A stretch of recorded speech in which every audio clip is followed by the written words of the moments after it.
dua kali Mister Olympia, tapi Mister Olympia 212 nggak masalah. 212 juga udah Mister Olympia yo, ya. Gua Mister Lumpia, nah, lu Bakpia. Ini Mister Olympia, jadi emang tingkatannya di atas, jadi the best of the best. Siapakah dia? Ini ada yang kurang yo, kita bahas nih. Apa ya? Mulut gue kayak serak, bukan serak, rada pahit nih, mata bebayang. Itu tanda-tanda nggak punya duit.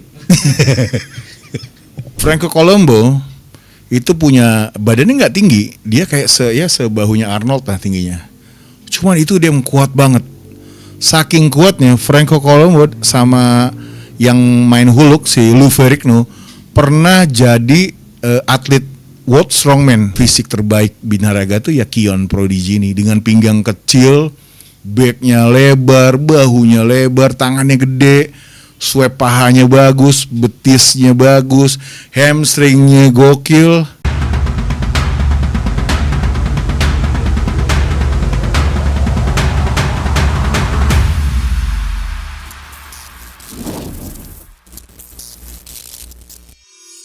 Oke guys, welcome back to Aji Strongman YouTube channel. Kita kembali di Strong News, Strongman News.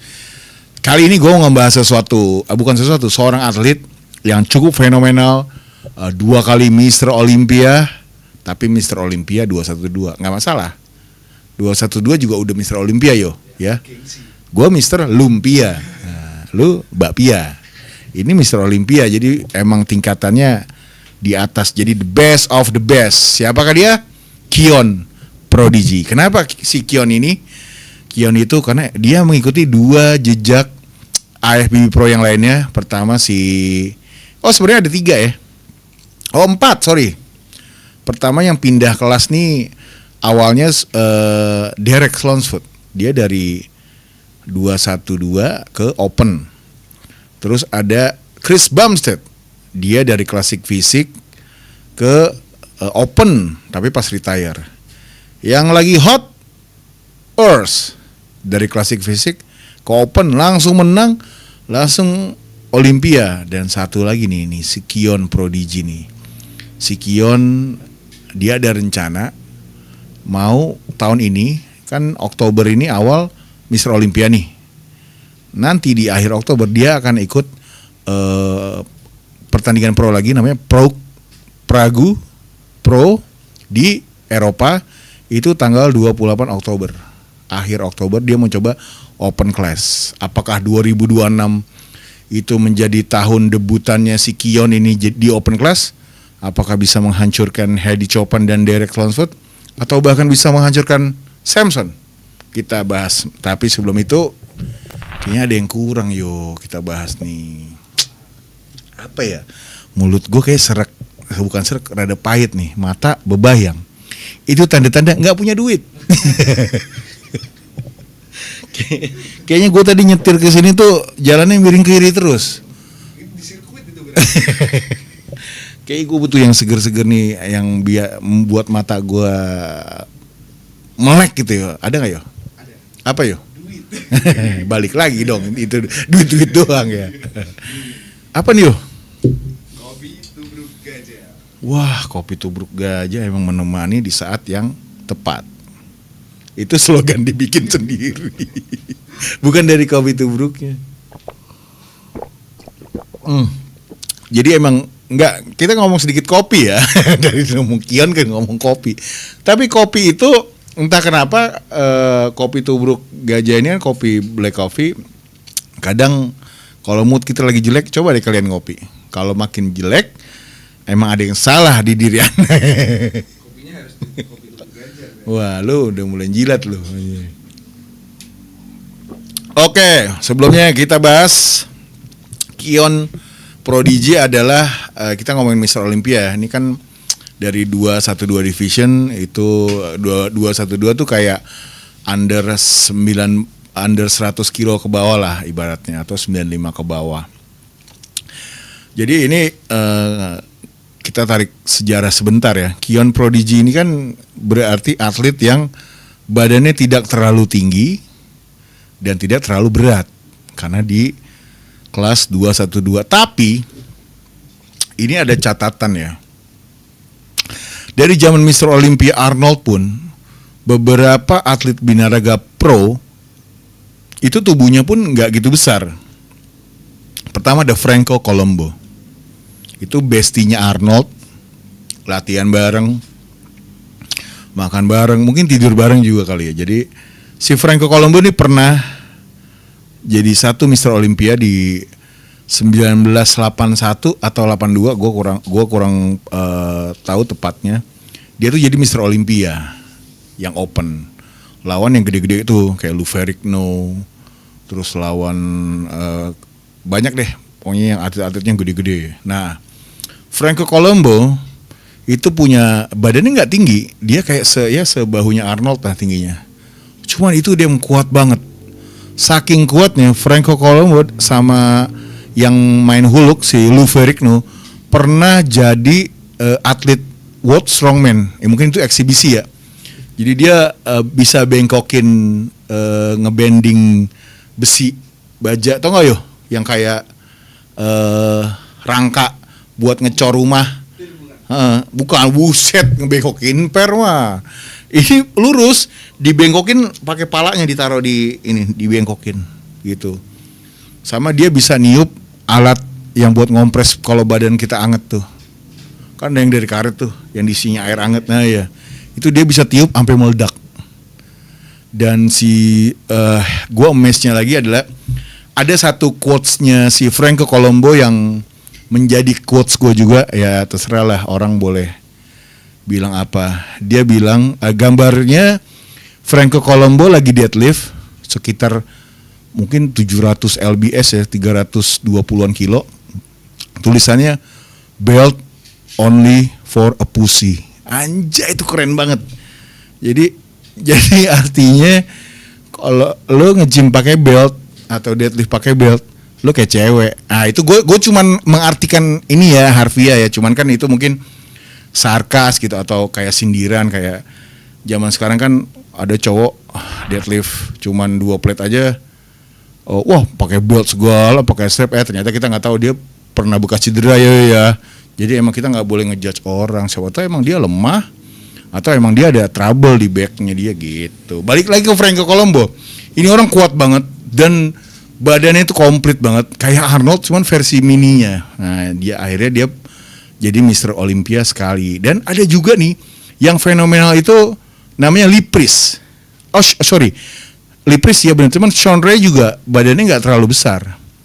Tapi Lee Priest kenapa mencuri perhatian? Karena lebih kecil lagi dari Shawn Ray, lebih pendek lagi dari Shawn Ray, bahkan lebih pendek dari Dexter Jackson.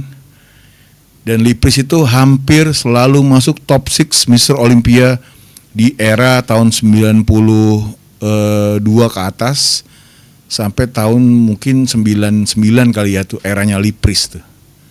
Dia selalu masuk top 6, gokil. Dan badannya itu dia idolanya kan suplemen lagi, Superman, idol dia Superman. Jadi kalau Lee Priest nge-push selalu pakai lagu Superman gitu. Terus ada Dexter Jackson, nggak terlalu tinggi juga, Mr. Olympia 2008. Terus kita ngomongin siapa tadi gue bilang, Shawn Ray. Shawn Ray itu uncrowd Mr. Olympia juga katanya ya, selain Kevin Levron. Shawn Ray itu uncrowd Mr. Olympia gitu. Dan kalau di era tahun 2000 generasinya Jay Cutler itu ada Dexter Jackson. Terus juga makin eranya makin kesini ada juga atlet yang tubuhnya nggak gitu besar. Itu sebenarnya Derek Lunsford ya, dengan badan di Olympia 2024 ya, di Olympia ya. Derek Lunsford kan, itu berat dia paling kecil di antara semua peserta Olympia, tapi dia bisa jadi Mr. Olympia. Biarpun kemarin kalah kan, juara 3 ya, 2024 kalah. Samson 2023, nah dia juara 1 Olympia. Nah ini mau bales nih 2025 nih. Apakah bisa nih Derek Lunsford kali ini menang ngelawan Samson, ataukah Hadi Choopan, ataukah Nick Walker? Nah itu ntar kita bahas nanti ya. Ini kita ngomong Kion nih. Nah karena kita ngeliat udah ada sejarahnya nih, atlet-atlet yang bertubuhnya nggak gitu gede bisa ngerangsek ke posisi teratas Olympia. Ternyata Kion pun melihat kayaknya gue juga bisa deh ngelawan yang lainnya, the big boys gitu.